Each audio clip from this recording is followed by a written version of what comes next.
Hello friends, welcome to my channel study for you.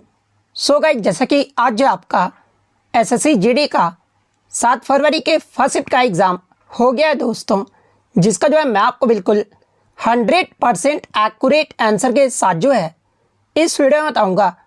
तो देख लेते हैं कि किस प्रकार की जो है आज आपके 7 फरवरी के फर्स्ट शिफ्ट के एग्ज़ाम में जो है प्रश्न पूछे गए हैं। उससे पहले एक बात और दोस्तों, कि जिन्होंने भी अगर चैनल को सब्सक्राइब नहीं किया है तो एसएससी जीडी एग्ज़ाम से रिलेटेड पल पल की अपडेट के लिए जो है चैनल को सब्सक्राइब ज़रूर कर दीजिएगा। और बगल में ही आपको एक बेल आइकन यानी घंटे का निशान भी दिख रहा होगा, तो आप उसे भी जो है ज़रूर प्रेस कर दीजिएगा। तो चलिए वीडियो को स्टार्ट करते हैं। तो आपका पहला क्वेश्चन आया था कि 1951 से 1990 के बीच जो है कितने पंचवर्षीय योजनाएं जो वो हो चुकी थी। तो देखिए 1951 से 1990 के बीच जो है ये आपका 7 पंचवर्षीय योजना जो वो हो चुका था।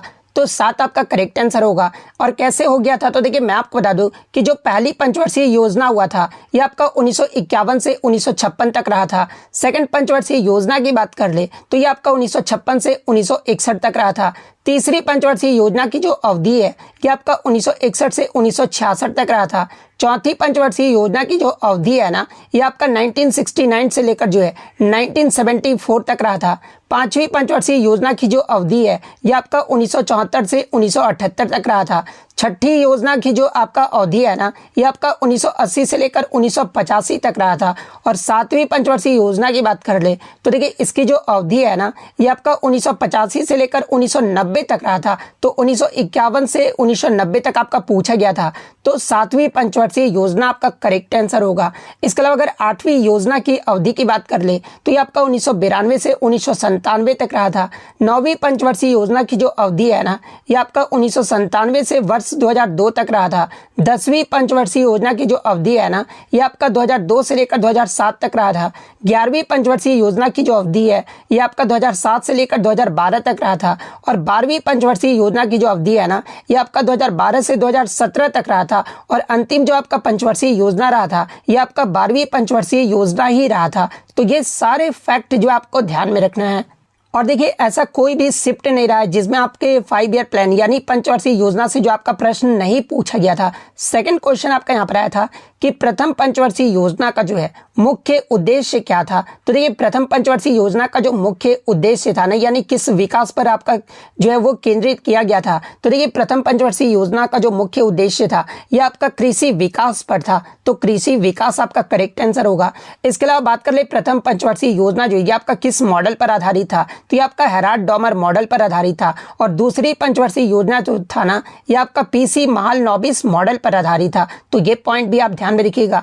इसके अलावा बात कर ले प्रथम पंचवर्षीय योजना का जो है लक्ष्य जो आपका वृद्धि दर है ये कितना रखा गया था, तो ये आपका 2.1% रखा गया था। लेकिन जो आपका वास्तविक वृद्धि दर जो हुआ था ना ये आपका 3.6% हुआ था। यानी ये जो आपका प्रथम पंचवर्षीय योजना रहा था ये जो आपका सफल रहा था। तो ये पॉइंट भी आप ध्यान में रखिएगा। वहीं अगर दूसरी पंचवर्षीय योजना का अगर उद्देश्य पूछा जाए तो देखिए इसका जो उद्देश्य रहा था ना ये देश के औद्योगिक विकास पर था। तीसरी पंचवर्षीय योजना का जो उद्देश्य था ये आपके देश के अर्थव्यवस्था को स्वतंत्र बनाना था।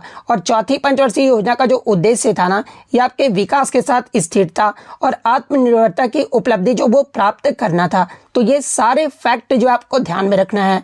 नेक्स्ट आपका यहाँ पर आता है कि भरतनाट्यम किस राज्य का जो है एक शास्त्रीय नृत्य है। तो देखिए भरतनाट्यम की बात कर ले तो ये जो आपका तमिलनाडु राज्य का जो है एक शास्त्रीय नृत्य है। तो तमिलनाडु आपका करेक्ट आंसर होगा। इसके अलावा मैं आपको बता दूं कि संगीत नाटक एकेडमी के अनुसार आपके 8 शास्त्रीय नृत्य को दर्जा जो वो प्रदान किया गया है। और वो 8 शास्त्रीय नृत्य कौन कौन से हैं, तो पहला तो आपका भरतनाट्यम हो गया जो कि आपका तमिलनाडु का शास्त्रीय नृत्य है। सेकंड जो हो गया ये आपका कथकली हो गया जो कि आपका केरल का शास्त्रीय नृत्य है। थर्ड जो हो गया ये आपका मोहिनीअट्टम हो गया, ये भी आपका जो है केरल का एक शास्त्रीय नृत्य है। फिफ्थ जो आपका फोर्थ जो हो गया ना ये आपका सत्रिया नृत्य हो गया जो कि आपका असम राज्य का एक शास्त्रीय नृत्य है। फिफ्थ जो हो गया ये आपका मणिपुरी हो गया, मणिपुरी जो है ये आपका मणिपुर का शास्त्रीय नृत्य है। और इसके अलावा सिक्स्थ जो हो गया ये आपका ओडिसी हो गया, ओडिसी जो है ना ये आपका उड़ीसा का शास्त्रीय नृत्य है। सेवेंथ जो हो गया ना ये आपका कथक हो गया, और कथक जो है ये आपका उत्तर प्रदेश का एक शास्त्रीय नृत्य है। और आठवां जो ये आपका कुचिपुड़ी है, और कुचिपुड़ी जो है ना ये आपके आंध्र प्रदेश राज्य का जो है एक शास्त्रीय नृत्य है। तो ये सारे फैक्ट जो आपको ध्यान में रखना है। लेकिन जब क्वेश्चन में ये रहे कि संस्कृति मंत्रालय के अकॉर्डिंग कितने शास्त्रीय नृत्य को दर्जा जो वो प्रदान किया गया है, तो देखिए जब क्वेश्चन में आपका संस्कृति मंत्रालय रहे ना, तो इनके अकॉर्डिंग जो है 9 शास्त्रीय नृत्य को दर्जा जो वो प्रदान किया गया है। और 9वां शास्त्रीय नृत्य कौन सा है संस्कृति मंत्रालय के अकॉर्डिंग, तो ये आपका छऊ नृत्य है। तो ये पॉइंट भी आप ध्यान में रखिएगा। नेक्स्ट आपका क्वेश्चन यहाँ पर आया था कि भारतीय संविधान का अनुच्छेद 40 जो है ये आपका किससे संबंधित है। तो देखिए भारतीय संविधान का जो अनुच्छेद 40 है ना, ये आपके ग्राम पंचायत के गठन से संबंधित है। तो ग्राम पंचायत आपका करेक्ट आंसर होगा। या फिर एग्जाम में ये प्रश्न पूछा गया होगा कि ग्राम पंचायत के गठन से संबंधित अनुच्छेद कौन सा है, तो अनुच्छेद 40 आपका करेक्ट आंसर होगा। नेक्स्ट आपका यहाँ पर आया था कि तपन कुमार पटनायक वन द संगीत नाटक academy award in which dance form, यानी तपन कुमार पटनायक को जो है ये आपका 2018 में संगीत नाटक एकेडमी पुरस्कार दिया गया था। और इन्हें जो है किस नृत्य शैली के लिए जो वो दिया गया था, तो देखिए मैं आपको बता दूं कि तपन कुमार पटनायक को जो है ये आपका सरायकेला छऊ के लिए जो है इन्हें 2018 में जो है संगीत नाटक एकेडमी पुरस्कार से जो वो सम्मानित किया गया था। तो सरायकेला छऊ आपका करेक्ट आंसर होगा। इसके अलावा एग्जाम में यहाँ से एक प्रश्न पूछा जाता है कि जो आपका ये जो आपका छऊ है ना, इसमें कितने मुख्य शैलियाँ होती है। तो देखिए छऊ नृत्य के जो है ये आपके 3 मुख्य शैलियाँ होती है। और वो 3 मुख्य शैलियाँ कौन कौन सी है, तो पहला आपका सरायकेला छऊ है जो कि आपका झारखंड राज्य का जो है लोक नृत्य है। सेकंड आपका मयूरभंज छऊ है जो कि आपका उड़ीसा राज्य का लोक नृत्य है। और थर्ड आपका पुरुलिया छऊ है जो कि आपका पश्चिम बंगाल का जो ये आपका लोक नृत्य है। तो ये पॉइंट भी आप ध्यान में रखिएगा। इसके अलावा अगर छऊ नृत्य की बात कर ले तो ये जो आपका छऊ नृत्य है ना, ये आपके स्थानीय त्योहारों के दौरान जो है इस नृत्य को जो वो किया जाता है। और लोक और शास्त्रीय तत्वों का जो है ये आपका एक मिश्रण है जिसमें विस्तृत मास्क और वेशभूषा का उपयोग जो वो किया जाता है। इसके अलावा इससे प्रीवियस शिफ्ट में आपसे पूछा गया था कि आपके जो है छऊ नृत्य को यूनेस्को की मानवता की अमृत सांस्कृतिक विरासत की जो है प्रतिनिधि में इसे कब जो वो शामिल किया गया था। तो देखिए मैं आपको बता दूं कि वर्ष 2010 में जो है यूनेस्को ने छऊ नृत्य को मानवता की जो है अमृत सांस्कृतिक विरासत की प्रतिनिधि सूची में जो है इसे शामिल किया था। तो ये पॉइंट भी आप ध्यान में रखिएगा। और वर्ष 2010 में ही जो है जो आपका राजस्थान राज्य का लोक नृत्य है ना, जो कोई कालबेलिया है, और कालबेलिया नृत्य को भी जो है 2010 में यूनेस्को के द्वारा आपका मानवता की अमृत सांस्कृतिक विरासत की प्रतिनिधि सूची में भी जो है कालबेलिया को जो वो शामिल किया गया था। तो ये फैक्ट भी आपको ध्यान में रखना है। नेक्स्ट आपका यहाँ पर क्वेश्चन आया था कि Khilafat movement is merged with which movement to continue the freedom struggle, यानी स्वतंत्रता आंदोलन को जारी रखने के लिए जो है खिलाफत आंदोलन को किस आंदोलन के साथ जो वो मिला दिया गया था। हालांकि मैं आपको बता दूं कि इसमें आपका समिति जो वो पूछा गया था और ऑप्शन में जो आपका खिलाफत समिति जो वो दिया गया था, तो खिलाफत समिति आपका करेक्ट आंसर होगा। लेकिन मैं आपको बता दूं कि स्वतंत्रता आंदोलन को जारी रखने के लिए जो है खिलाफत आंदोलन को जो है ना, ये आपके नॉन कॉपरेशन मूवमेंट यानी असहयोग आंदोलन में जो वो मिला दिया था। तो ये फैक्ट भी आपको ध्यान में रखना है।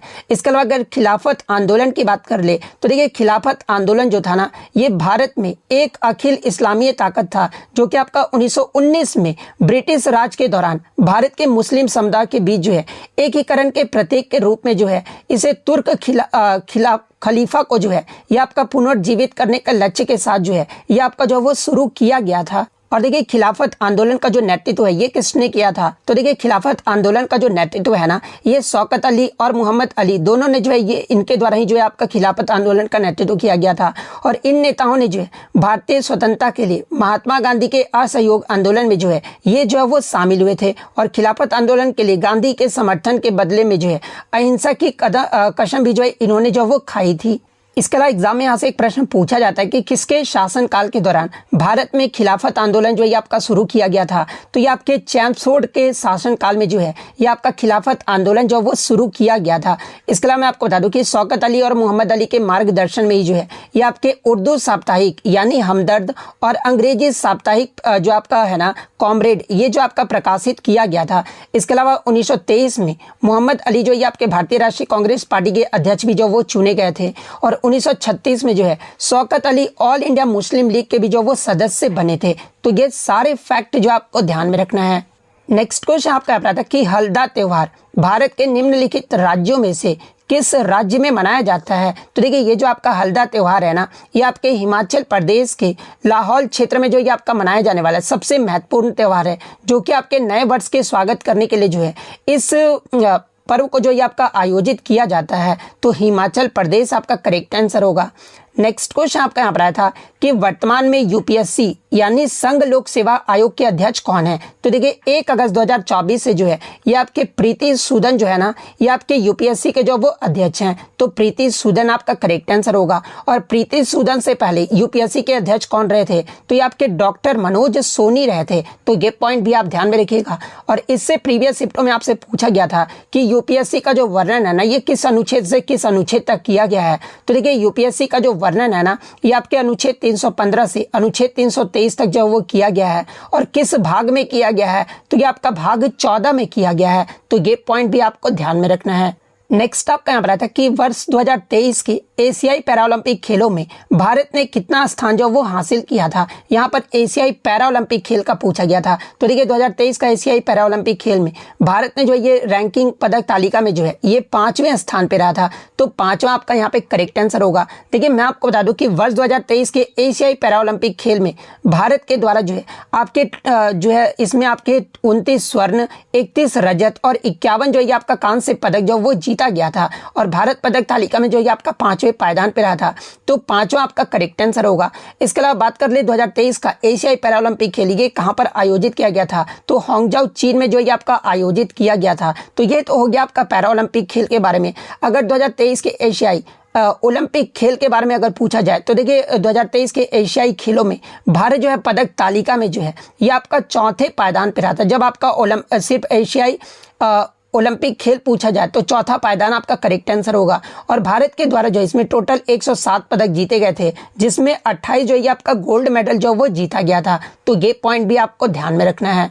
नेक्स्ट आपका यहाँ पर आता है कि 2011 की जनगणना के अनुसार त्रिपुरा, मणिपुर, असम और मिजोरम में सबसे कम जनसंख्या जो है ये किस राज्य का रहा था। तो देखिए 2011 की जनगणना के अनुसार इन चारों राज्यों में अगर बात कर ले तो सबसे कम जनसंख्या वाला जो राज्य रहा था ना, ये आपका मिजोरम राज्य रहा था। तो मिजोरम आपका करेक्ट आंसर होगा। वहीं अगर ओवरऑल बात कर ले तो देखिए 2011 की जनगणना के अनुसार सबसे कम जो जनसंख्या वाला राज्य रहा था ना, ये आपका सिक्किम राज्य रहा था। और सिक्किम के बाद आपका मिजोरम राज्य ही जो है ये आपका सबसे कम जनसंख्या वाला जो राज्य है वो रहा था। तो मिजोरम आपका यहाँ पे करेक्ट आंसर होगा।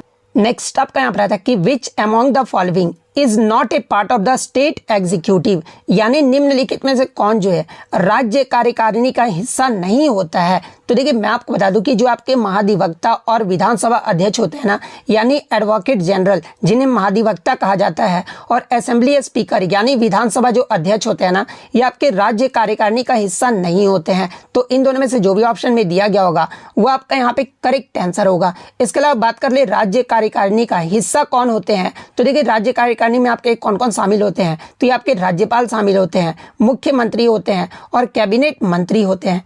तो ये पॉइंट भी आप ध्यान में रखिएगा। तो ये तो हो गया आपका राज्य के बारे में। अगर संघ के बारे में पूछा जाए तो देखिए भारत सरकार के संघ कार्यकारिणी में आपके राष्ट्रपति, उपराष्ट्रपति, प्रधानमंत्री, मंत्रिपरिषद और भारत के महान्यायवादी जो वो शामिल होते हैं। और इनमें शामिल कौन नहीं होते हैं, तो देखिए भारत के मुख्य जो न्यायाधीश होते हैं ना, ये संघ के कार्यकारिणी का हिस्सा नहीं होते हैं। तो ये फैक्ट भी आपको ध्यान में रखना है।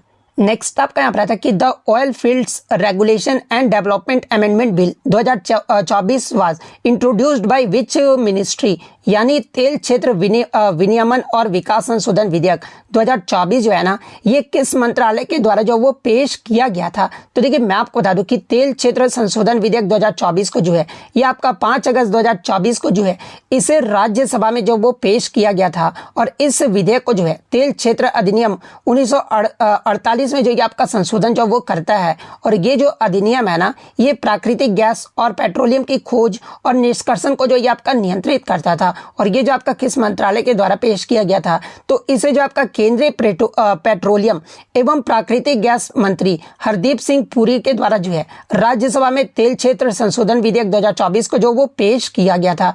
तो केंद्रीय पेट्रोलियम एवं प्राकृतिक गैस मंत्री आपका करेक्ट आंसर होगा। नेक्स्ट आपका यहाँ पर आता है कि व्हेन वाज पीएम गति शक्ति योजना स्टार्टेड, यानी पीएम गति शक्ति योजना जो है ये कब शुरू किया गया था। तो देखिए पीएम गति शक्ति योजना की बात कर ले तो ये जो आपका 15 अगस्त 2021 को जो है भारत के प्रधानमंत्री नरेंद्र मोदी के द्वारा जो है भारतीय आर्थिक विकास को बढ़ावा देने के लिए इस परियोजना की जो घोषणा है वो किया गया था। और ये जो योजना है ना, यानी आपका प्रधानमंत्री गति शक्ति योजना जो है ना, ये आपका 13 अक्टूबर 2021 को जो है भारत के सभी आर्थिक क्षेत्रों को मल्टी मॉडल कनेक्टिविटी इंफ्रास्ट्रक्चर प्रदान करने के लिए जो है ये आपका शुरू जो वो किया गया था। तो 13 अक्टूबर 2021 आपका करेक्ट आंसर होगा। नेक्स्ट क्वेश्चन आपका यहाँ पर आया था, जगजीत सिंह जो है ये आपके किस क्षेत्र से संबंधित है? तो देखिए, जगजीत सिंह की बात करें तो ये जो आपके एक भारतीय संगीतकार और गायक थे और इन्हें जो आपका गजल किंग के नाम से भी जो वो जाना जाता है। तो ऑप्शन में आपका गजल दिया गया होगा, तो गजल आपका यहाँ पे करेक्ट आंसर होगा। नेक्स्ट क्वेश्चन आपका रहा था कि वित्त वर्ष 2023-24 के केंद्रीय बजट में जो है कितने प्रमुख क्षेत्रों को प्राथमिकता जो वो दिया गया था? तो देखिए, वित्त वर्ष 2023-24 के केंद्रीय बजट की बात कर ले तो इसमें आपके 7 प्रमुख क्षेत्रों को जो है प्राथमिकता जो वो दिया गया था। तो 7 आपका यहाँ पे करेक्ट आंसर होगा। और 7 प्रमुख क्षेत्रों को प्राथमिकता दिया गया था, इसीलिए जो है इसे सप्त ऋषि भी जो वो कहा गया था। तो ये पॉइंट भी आप ध्यान में रखिएगा। लेकिन जब क्वेश्चन में आपका रहे कि वित्त वर्ष 2024-25 में जो है आपके केंद्रीय बजट में कितने प्रमुख क्षेत्रों को प्राथमिकता दिया गया था, तो जब आपका 2024-25 रहे ना, तो ये आपका 9 क्षेत्रों को जो है प्राथमिकता जो वो दिया गया था। तो ये फैक्ट भी आपको ध्यान में रखना है। नेक्स्ट क्वेश्चन आपका यहाँ पर था कि अप्रैल 2022 में 71वीं सीनियर नेशनल बास्केटबॉल चैंपियनशिप में पुरुषों का जो खिताब है ना, ये तमिलनाडु राज्य ने जीता था। और तमिलनाडु राज्य ने जो है किस टीम को हराकर जो वो जीता था, ये प्रश्न पूछा गया था। तो देखिए, मैं आपको बता दूं तो तमिलनाडु ने फाइनल में गत चैंपियन पंजाब को जो है ये आपका 87-69 से हराकर जो है अप्रैल 2022 में 71वीं सीनियर नेशनल बास्केटबॉल चैंपियनशिप में जो है ये पुरुषों का खिताब जो वो जीता था। तो आपको किस टीम को हराया था? तो तमिलनाडु ने जो पंजाब को हराया था। तो पंजाब आपका करेक्ट आंसर होगा। सिर्फ चैंपियन का अगर टीम का नाम पूछा गया होगा तो तमिलनाडु फिर आपका करेक्ट आंसर होगा। वहीं मैं आपको बता दूं कि 71वीं सीनियर नेशनल बास्केटबॉल चैंपियनशिप में आपका तीसरे और चौथे स्थान पे कौन रहा था? तो तीसरे स्थान पे आपका कर्नाटक का टीम रहा था और चौथे स्थान पे जो ये आपका रेलवे रहा था। तो ये पॉइंट भी आप ध्यान में रखिएगा। तो ये तो हो गया आपका पुरुषों के बारे में। अगर महिलाओं के बारे में पूछा जाए तो देखिए, महिलाओं में भारतीय रेलवे टीम ने जो है तेलंगाना को 131-82 से हराकर जो है इसका महिला का खिताब जो वो जीत लिया था। और इसमें तीसरे और चौथे स्थान पे जो है ये आपका तमिलनाडु तीसरे स्थान पे और केरल जो है आपका चौथे पायदान पे रहा था। तो ये फैक्ट भी आपको ध्यान में रखना है। नेक्स्ट अगर हम लोग हिंदी की बात करें तो हिंदी में जो आपका वृक्ष का पर्यायवाची शब्द पूछा गया था। तो देखिए, वृक्ष का जो पर्यायवाची शब्द होता है ना, ये आपका तरु होता है, अगम होता है, पेड़ होता है, पादप होता है, विटप होता है, इसके अलावा दरखत होता है, साखी होता है, द्रुम होता है और वही होता है। तो इनमें से आपका जो भी ऑप्शन में दिया गया होगा वो आपका यहाँ पे करेक्ट आंसर होगा। इसके अलावा एक आपका विनीत शब्द का भी जो है पर्यायवाची शब्द पूछा गया था। तो देखिए, विनीत शब्द का जो पर्यायवाची शब्द होता है ना, ये आपका सुशील होता है, विनम्र होता है, शिष्ट होता है, नम्र होता है, विनयी होता है, सिलवान होता है, इसके अलावा नयशील होता है, मृदुल होता है और सौम्य होता है। तो ये सभी जो होते हैं आपके विनीत शब्द के पर्यायवाची शब्द होते हैं। तो इनमें से आपका जो भी ऑप्शन में दिया गया होगा वो आपका यहाँ पे करेक्ट आंसर होगा। नेक्स्ट आपका यहाँ पर क्वेश्चन आया था कि कोयल का जो है पर्यायवाची शब्द पूछा गया था। तो देखिए, कोयल का जो पर्यायवाची शब्द होता है ना, ये आपका कोकिला होता है, काकपाली होता है, बसंत दूत होता है, श्यामा होता है, सारिका होता है, इसके अलावा कुहू किनी होता है, वन प्रिया होता है, इसके अलावा परमृत होता है और मदन श्लाका होता है। तो इनमें से आपका ऑप्शन में आपका श्यामा दिया गया था। तो श्यामा आपका यहाँ पे करेक्ट आंसर होगा।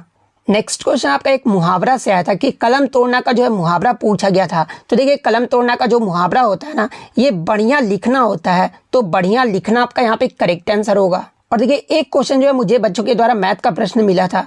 प्रश्न ये था कि find the volume in centimetre cube of A hemisphere of A diameter 7 centimetre. यानी अगर किसी अर्धगोले का व्यास यानी डायमीटर जो ये आपका 7 सेंटीमीटर है, तो उसका जो आयतन होगा ना, यानी वॉल्यूम जो होगा ये कितना होगा। यहाँ पर आपका वॉल्यूम निकालने के लिए जो वो पूछा गया था। तो देखिए, मैं आपको बता दूं कि आपका अर्धगोले का व्यास आपका यहाँ पर दिया गया है, यानी आपका हेमिस्फीयर ऑफ ए डायमीटर कितना दिया गया है, तो ये आपका 7 सेंटीमीटर दिया गया है। तो देखिए, आपका जब डायमीटर 7 सेंटीमीटर होता है तो रेडियस हम कैसे निकालते हैं? तो d/2 करके जो हम लोग रेडियस निकाल देते हैं। तो यहाँ से हम लोग रेडियस जो वो निकाल लेंगे। तो देखिए, अर्धगोले का त्रिज्या हमारा कितना हो जाएगा? तो 7 में जो आप 2 से डिवाइड करोगे तो 3.5 सेंटीमीटर जो है ये हमारा रेडियस जो वो निकल कर आ जाएगा। और देखिए, अर्धगोले का आयतन यानी आपका वॉल्यूम हेमिस्फीयर का वॉल्यूम जो वो कैसे निकाला जाता है? तो देखिए, अर्धगोले का आयतन निकालने का जो फॉर्मूला होता है ना, ये आपका 2/3 आपका पाई आर क्यूब, ये जो आपका फॉर्मूला होता है, तो इस फॉर्मूले पे जो आपका वैल्यू को जो वो पुट कर देना था। तो देखिए इस फॉर्मूले पे जब आप वैल्यू को पुट करोगे ना, तो हमारा जो निकल कर आ रहा है, जैसे मैं आपको पुट करके भी दिखा देता हूँ, 2/3 हो गया, ठीक है। उसके बाद आपका पाई का वैल्यू कितना होता है, तो ये आपका 22/7 होता है। और आर हमारा कितना निकल कर आ रहा है, तो ये आपका 3.5 निकल कर आ रहा है। तो इसी को जो हम लोग क्यूब जब वो कर देंगे, तो इतना सॉल्व तो आप कर ही लोगे। तो हमारा जो निकल कर आ रहा है ना, वो आपका 89.83 घन सेंटीमीटर जो वो निकल कर आ रहा है। तो 89.83 घन सेंटीमीटर आपका करेक्ट आंसर होगा। इसके अलावा मैं आपको बता दूं कि अर्धगोले का वृत्त पृष्ठीय क्षेत्रफल निकालने का जो फॉर्मूला होता है ना, ये आपका 2πr² होता है। तो ये फैक्ट भी आपको ध्यान में रखना है। एक क्वेश्चन जो आपका केमिस्ट्री से आया था कि आपको जो है 4 आपके इक्वेशन दिए गए थे और इसमें आपको इस प्रकार से इक्वेशन आपका दिया गया था। एग्जैक्ट मैं यही क्वेश्चन नहीं बता रहा हूँ, मैं आपको एग्जांपल के तौर पे बता रहा हूँ कि आपका जो है एक 4 केमिकल इक्वेशन दिया गया था और पूछा गया था कि इनमें से कौन सा इक्वेशन जो है ना वो आपका बैलेंस जो वो किया गया है। तो देखिए मैं आपको बता दूँ कि सबसे पहले अगर ऑप्शन 1 को ही हम लोग कैसे बैलेंस किया जाता है वो देख लेते हैं। तो देखिए हाइड्रोजन में आपका यहाँ पर कितना अणु है, तो यहाँ पर आपका इधर जो है 1 है और इधर आपका यहाँ भी 2 और 1 कितना हो गया। तो इधर हमारे रिएक्टेंट में जो है हमारा 3 हाइड्रोजन का हो गया, ठीक है। इधर हम लोग देख लेंगे हाइड्रोजन में कितना, तो ये आपका 2 ही है। तो इधर जो आपको वो बैलेंस करना होगा, इधर आपका हाइड्रोजन 2 है और इधर आपका 3 है। तो इसको बैलेंस करने के लिए हम लोग क्या करेंगे, तो फिर हम लोग नाइट्रोजन को देख लेंगे, ठीक है। तो नाइट्रोजन ही हमारा इधर कितना है, तो हमारा 1 है और इधर नाइट्रोजन कितना है, तो ये आपका 2 है। आप यहाँ पे देख सकते हैं नाइट्रोजन के बाद आपका यहाँ पे 2 है। तो इधर 1 नाइट्रोजन उधर 2 नाइट्रोजन, ठीक है। उसके बाद हम लोग अगर ऑक्सीजन को देख ले, तो ऑक्सीजन जो हमारा इधर कितना है, तो ये हमारा 3 है। उसके बाद हमारा यहाँ पे 2 है, तो 3 2 5 हमारा ऑक्सीजन हो गया। और इधर ऑक्सीजन कितना है, तो ये हमारा 2 और इधर 3, यानी इधर 3 ऑक्सीजन है। तो अब हम लोग जो उसको बैलेंस करेंगे, तो देखिए बैलेंस करने के लिए हम लोग देखेंगे सबसे पहले देखिए 2 हाइड्रोजन से इधर कर देंगे, ठीक है। तो हमारा इधर कितना हो जाएगा, तो इधर भी हमारा 4 हाइड्रोजन हो जाएगा और इधर भी हमारा 4 हाइड्रोजन हो जाएगा। उसके बाद हम लोग यहाँ पर क्या यहाँ पुट करेंगे, तो यहाँ पर 2 इधर जो वो 2 पुट कर देंगे। तो हमारा इधर भी आपका 1 नाइट्रोजन हो जाएगा और इधर भी जो हमारा 1 नाइट्रोजन है, ठीक है। उसके बाद कैल्शियम की अगर बात कर ले, तो इधर आपका तो 1 कैल्शियम है ही। उसके बाद इधर भी आपका जो है 1 कैल्शियम है। तो कैल्शियम तो आपका बैलेंस ही था। अगर ऑक्सीजन की बात कर ले, तो ऑक्सीजन जो है ये आपका कितना हो जाएगा, तो 3 × 2 6 हो जाएगा और इधर आपका 2 है। तो 6 + 2 कितना होता है, तो ये आपका 8 ऑक्सीजन इधर हो जाएगा। और इधर अगर बात कर ले, तो इधर आपका कितना ऑक्सीजन है, तो ये आपका 3 दूनी 6 यानी 6 ऑक्सीजन है। और इधर आपका 2 कर देंगे, तो 6 + 2 कितना होगा, तो 8 ऑक्सीजन हो जाएगा। तो इस प्रकार से जो आपको बैलेंस जो वो चेक करना था, तो इस प्रकार से जिन्होंने भी ऑप्शन में टिक किया होगा उनका यहाँ पे करेक्ट आंसर होगा। वहीं अगर बच्चे के ओवरऑल अगर अटेम्प्ट की बात करें, तो एवरेज 63 से 65 जो है ये आपका बहुत ज़्यादा टफ था। मैथ जो था ना, ये आपका 2 से 3 क्वेश्चन जो आपको कैलकुलेटिव जो वो देखने को मिला था। और हिंदी में जो आपका गद्यांश जो इस बार आपका 5 जो गद्यांश पूछा गया था वो आपका हार्ड जो वो पूछा गया था। और रीजनिंग जो था ना, ये आपका 18 जो वो करने लायक था। तो इतने क्वेश्चन जो है आज मुझे बच्चों के द्वारा मिले थे, जो कि आपके 100% रियल और ऑथेंटिक है। तो अगर वीडियो अच्छी लगी हो तो वीडियो को जो है लाइक जरूर कर दीजिएगा और इसी तरह एसएससी की रियल एनालिसिस पाने के लिए जो है चैनल को सब्सक्राइब जरूर कर दीजिएगा। तो मिलते हैं नेक्स्ट वीडियो में, तब तक thank you, all the best.